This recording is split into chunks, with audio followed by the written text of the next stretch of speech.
Today we are celebrating International Ladies' Day, which traditionally has been celebrated globally on March the 8th to commemorate the cultural, political, and socio-economic achievements of women. It is also the focal point of women's rights movements, bringing attention to issues like gender equality, reproductive rights, and non-violence against women. We have come a long way in the last 100 years. However, as we've heard from one of our speakers, Tiffany Cromwell, one of Australia's top female cyclists, women still don't get equal pay or equal rights. But that's okay, one step at a time. So today we will talk about celebrating women, because we can quibble over issues like this forever. But today it's about stepping in our power, stepping into our oneness, and allowing ourselves to just be and to connect in the moment, because together we can make a difference. And I'm about to introduce you to one incredible lady who has made an amazing difference to our planet and to women. Alexandra Magalhães Zeiner, who is a world citizen and also a peace ambassador. And she started her career as a marine biologist and researcher, a writer and author of 4 children's books. She's also a very highly sought after public speaker. And she's made it her mission to help women any way she is able. And today she would like to truly connect with people on our group. She does loads of peace events and she organizes lots of women's groups. And she has come today so that she can help each and every one of us on our pathway.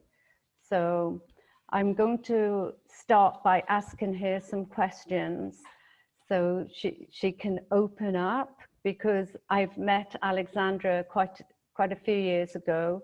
She's also an ambassador for TAF, the Animal Fund, and she gave an incredible speech there, and I met her beautiful son, who is just glowing with unconditional love also. So Alexandra, welcome to Be Here Now Ladies Group. And please could you tell our ladies what started you on your journey to peace and love and being an environmentalist? Maybe you could tell us about your upbringing in Brazil and all the numerous countries that you've been to, and what it was like traveling as a female and so forth. Oh my gosh. So first of all, I'm so in deep appreciation for this moment with you all. I'm talking from my telephone, sorry I cannot see everybody. And I asked the permission, then I asked some of you to make pictures and please send me, because this is a very, very special moment for me. I'm connected with Australia, I'm with South France, I'm connected with England. I don't know where all of you are, but I've been in some places that you are now, and I think this is the I think this is a blessing that we are able now to be connected in such a way. I'm a Brazilian German.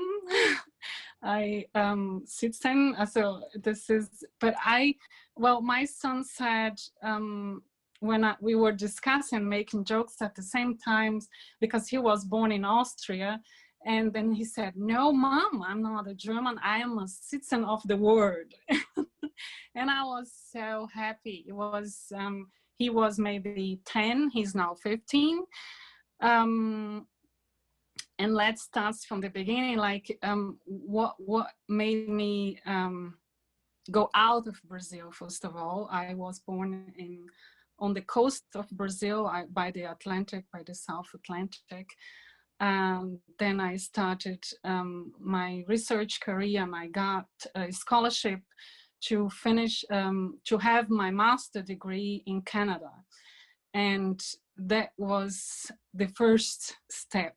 But before that, I was in Holland, and I worked as a student in Holland. And it was also a very important time for me, because as a student, I was also working in the summer in Croatia, and that my focus that time was just my master's and continue with my career.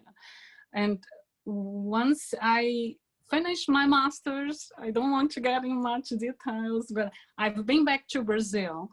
And because of the political situation in Brazil, they told me, some professors from my university told me, what are you doing here? You should go back to where you come from. And I was saying, what? Where I come from? I was studying here at this university.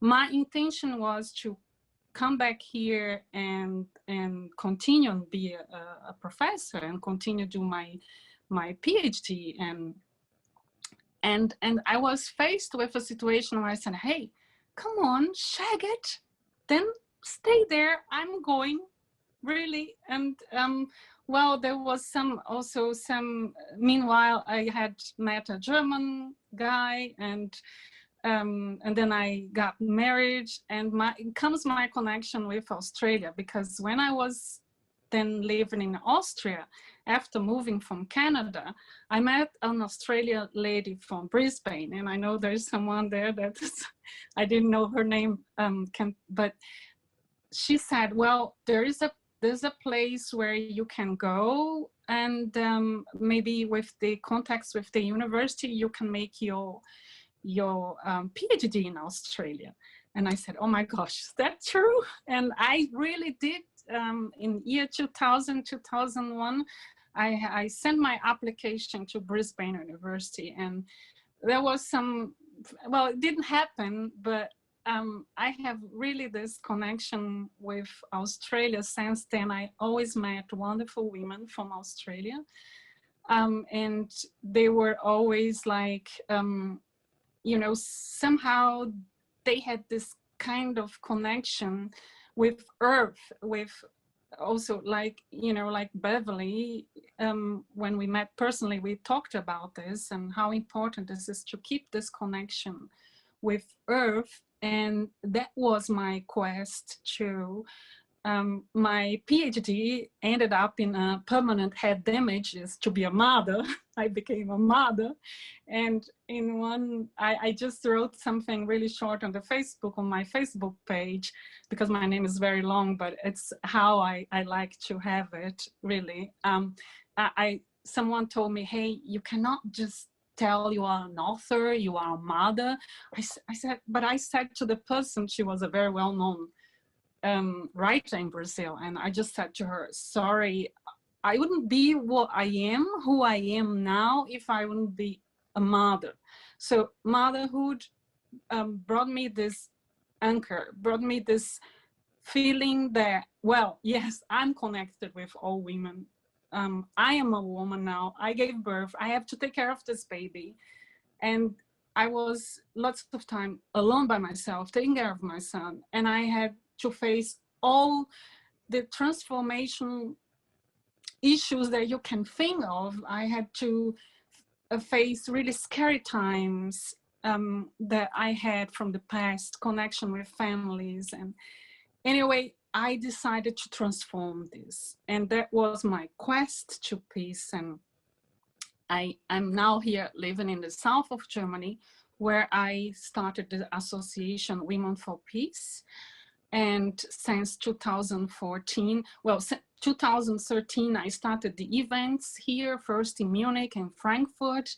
And then someone told me, Frau Magalhães Zeiner, Sie können nicht in München arbeiten. You cannot work in Munich. If you live in Augsburg, just come here and do what you are doing here, for the women here, for the international community, because there's not many people who speak English, Portuguese, German, and is open for it.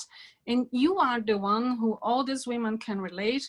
And until last year, every year we had an event. It was a reading for peace, where women from all over were speaking their language, were speaking German, were singing, were reading poetry, because this is also something that there's a tool that is part of my transformation, this writing poetry.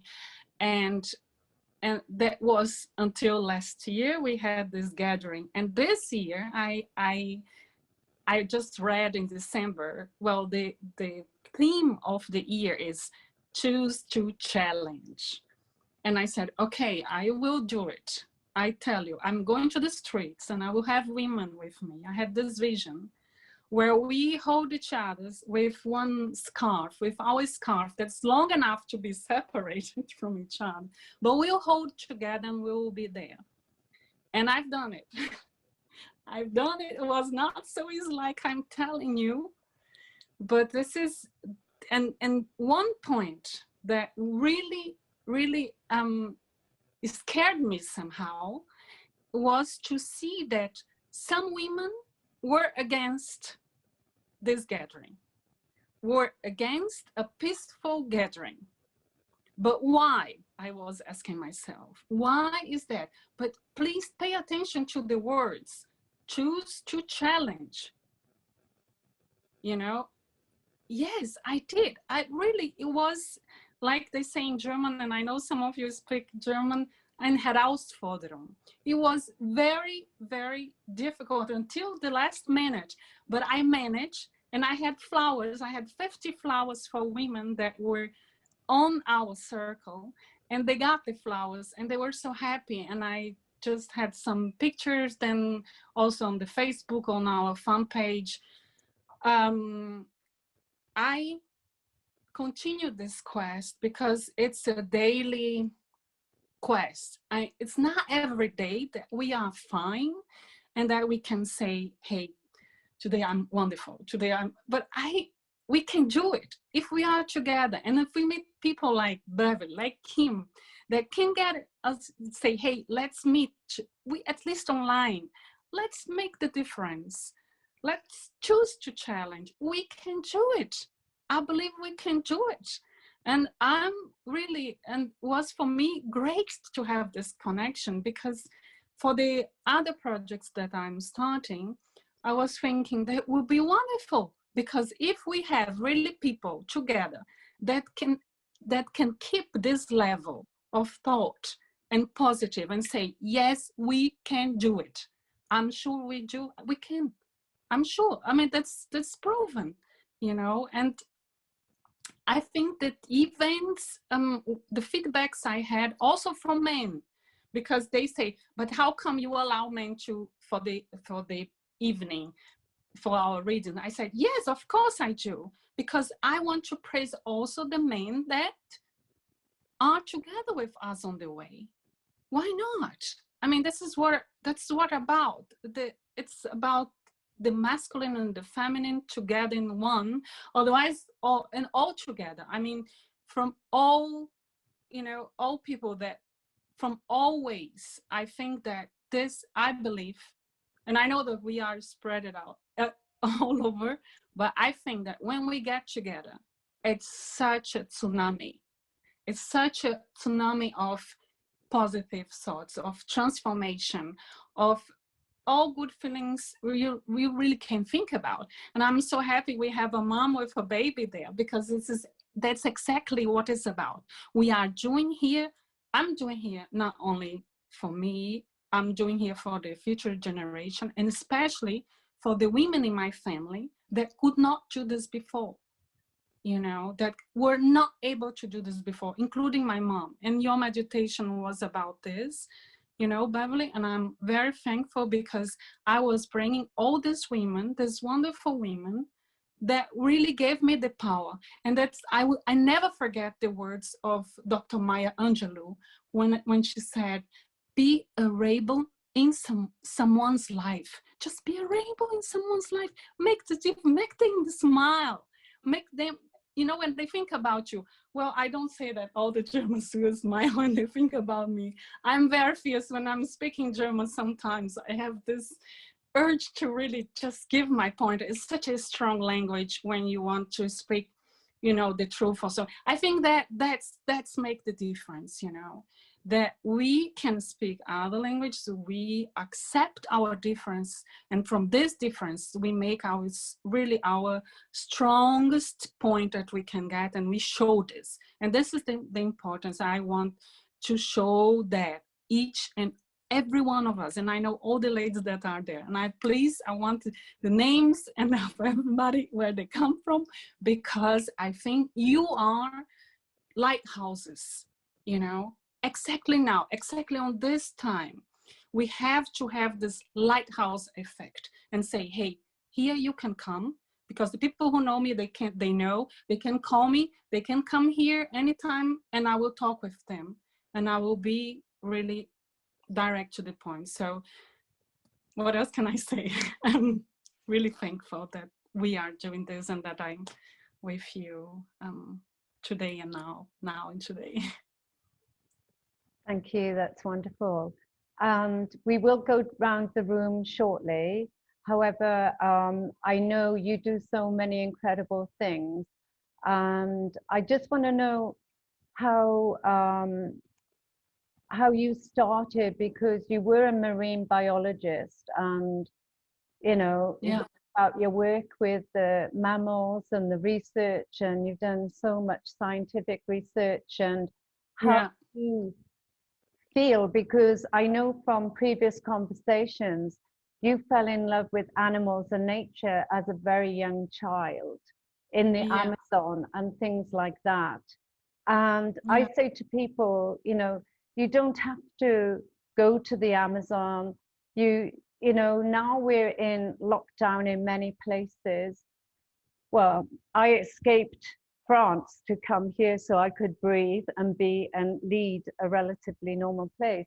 But as I mentioned to you earlier, if you can't be in nature, then bring nature in. Like Z's got her lovely screen with the nature, and I've got the sky and the clouds, because I feel the clouds are giving us strong messages at the moment. And it's really, I remember as a child, I used to lie and look up at the sky and look at the clouds and just watch them, and we'd have games like what we could see, any people or faces and things. But nature is so important, and we need it inside. So if you are in lockdown, which I know a lot of you are, or on very strict restrictions, you know, buy potted herbs like mint and basil and coriander, bring that in, and just feel the nature and the energy from nature. But please share with us, Alexandra, about your life, because maybe others on the call have been blessed. I know the lovely Christiana lives in a sacred space in Romania, and that is on my list to go and visit her there. So, and the same, the people in France, we're living in the Côte d'Azur or Monaco, and it's amazing. And Rosie and I are lucky to be in Australia, so, and James in Portugal. So let's hear from you, because I know you can tell people how to really connect. Like you said, I mean, I was growing up very freely because my both parents didn't have much time for us. My mother was she's retired now, was a teacher, and my father was working full time as well.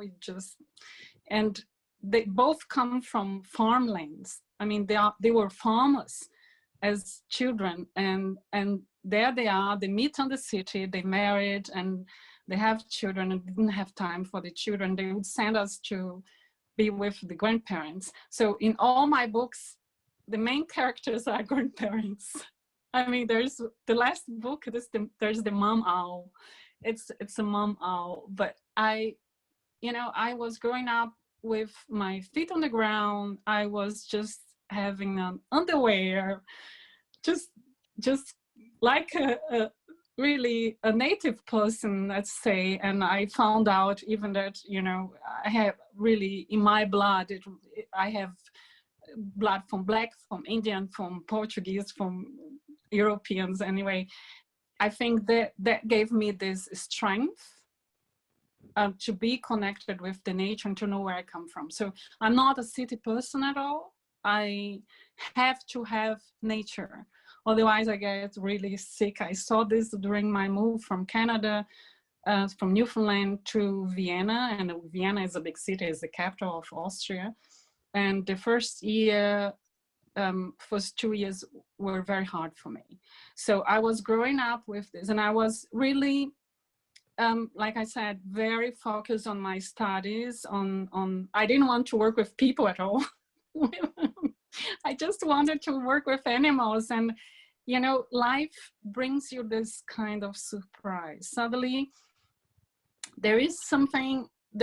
you are in a crossroad and you say, hey, and that was the time when I thought that I could move to Australia. I got pregnant. So it was a blessing. And still I would run sometimes in the woods in Vienna, like just barefeet. And people were looking at them. But I mean, I have to have this connection with nature, with the animals. And I started my writing.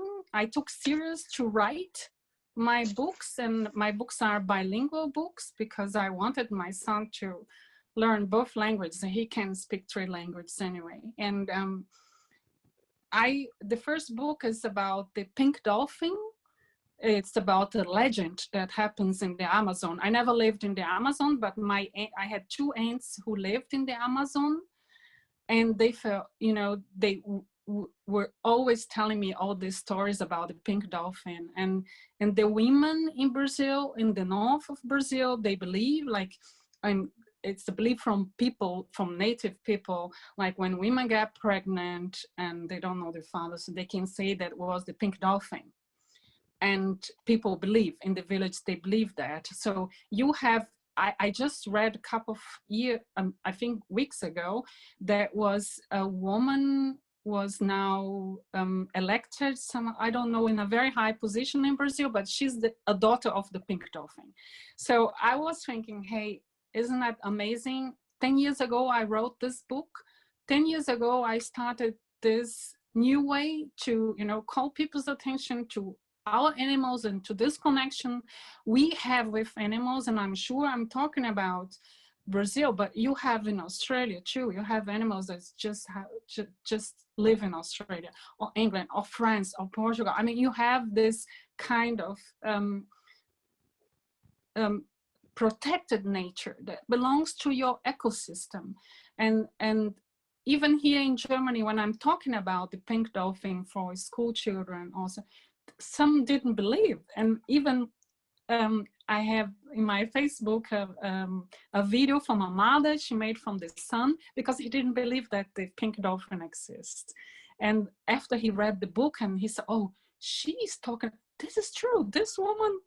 Yes. And the mother was telling him, and he was, I think, 9 when he did. It's so sweet. And I think that's the kind of awareness that we want to bring, because we are in a very difficult situation in Brazil. I don't want to talk about politics here, but all of you know what's going on there. And the devastation of ecosystems are putting dangers, not only animal populations, but people populations too. And that's where I come with the projects here to Germany, because thanks Lord, the Germans have this love and care for Brazil. There are lots of Germans too in south of Brazil. They speak German there.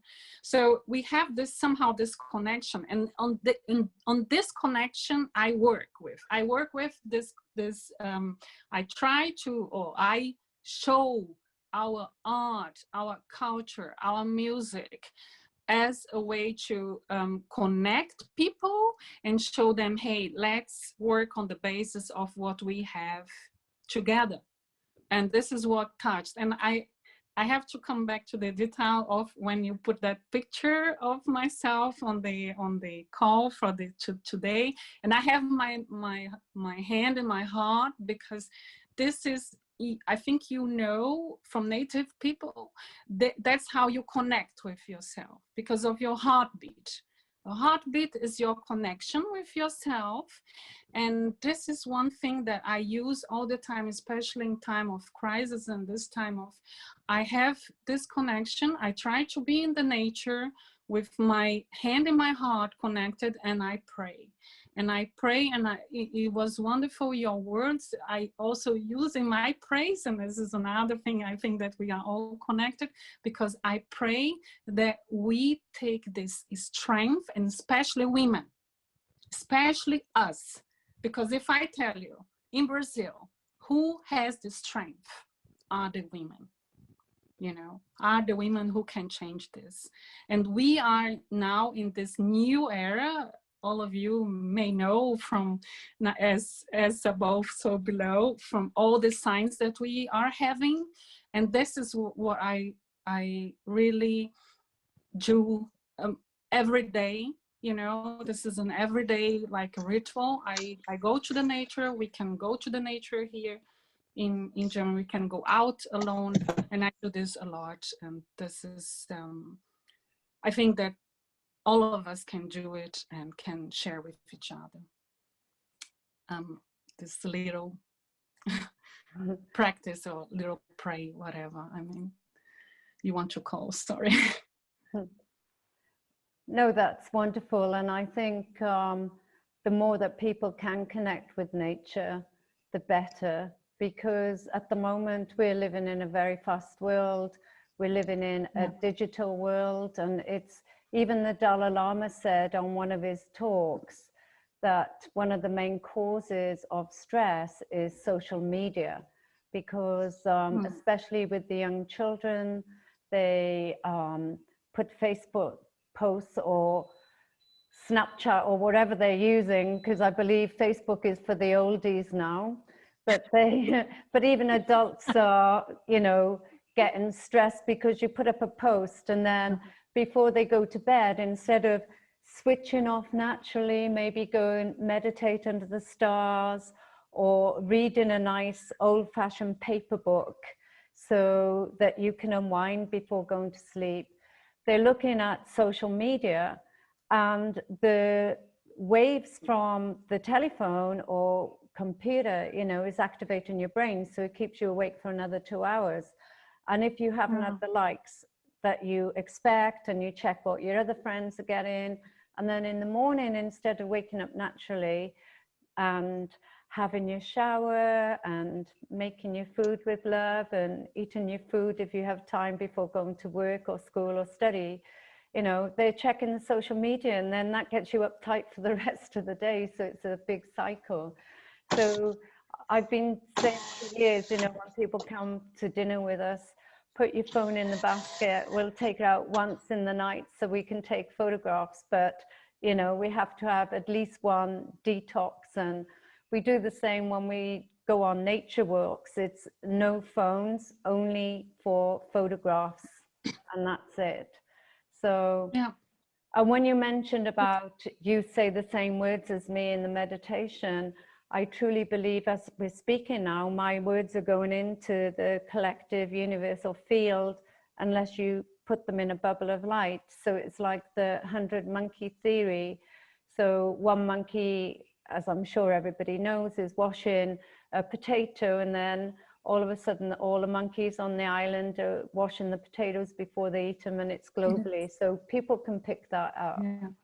But yeah, but we can, but we still, I think, Beverly, like with gatherings like you are now doing with organizing with Kim, I think that's the thing. Yeah, people are doing this, but then you ask someone, well, let's do it, can we try something else different, and it's good for you, it's good for me, it's good for everybody, and we can slowly change this, and start with women too, because when I talk with my son about a powerful mantra that I got this from my masters, from my yoga masters, he believes that. I was in Brazil and he was here in Germany, and he was very distressed because he was alone. And I said, well, just listen this mantra, you will feel the difference. Next day he told me, you were right, it helped me. I'm listening now all the time. I'm afraid, or I'm thinking too much or something, you know. So if you give a tool, if you give an example, they take it so quick too. And this is the other side of the coin. That's what we have to invest more on.